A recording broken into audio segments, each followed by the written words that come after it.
ਜੈ ਸ਼ੰਕਰ ਜੀ। ਜੈ ਸ਼ੰਕਰ ਜੀ। ਕਿੱਥੋਂ ਆਏ ਜੀ? ਬਸਤੀ ਦਾਨਸ਼ ਬੰਦਾ ਨਾਮ ਕੀ ਹੈ ਤੁਹਾਡਾ? ਚੰਦਨ।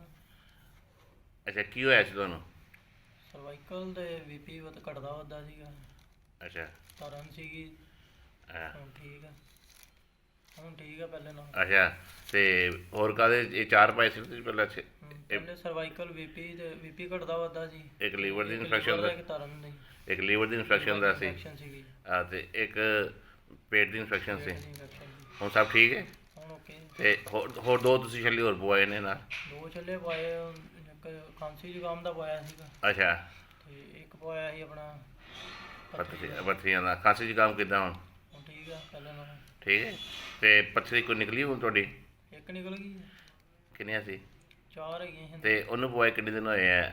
ਉਹਨੂੰ ਹਜੇ ਪਏ ਹਜੇ ਦਿਨ 15 ਕੁ ਦਿਨ ਪਏ ਜਾਂਦੇ। ਅੱਛਾ, ਹਾਲੇ ਮਹੀਨਾ ਵੀ ਨਹੀਂ ਆਇਆ ਮਤਲਬ ਕਹਿਣਾ? ਮਹੀਨਾ ਨਹੀਂ ਹਾਲੀ ਹੋਇਆ। ਚਲੋ ਇੱਕ ਨਿਕਲ ਗਈ ਮਾਰੀ ਕਿਰਪਾ ਨਾਲ, ਅਤੇ ਉਹ ਵੀ ਨਿਕਲ ਜਾਣਗੀਆਂ 15 ਦਿਨ ਦੇ ਵਿੱਚ ਤੁਹਾਡੇ, ਉਹ ਵੀ ਨਿਕਲ ਜਾਣਗੀਆਂ।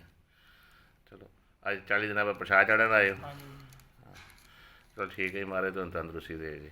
ਚੰਗਾ ਜੀ, ਜੈ ਸ਼ੰਕਰ ਜੀ। ਜੈ ਸ਼ੰਕਰ।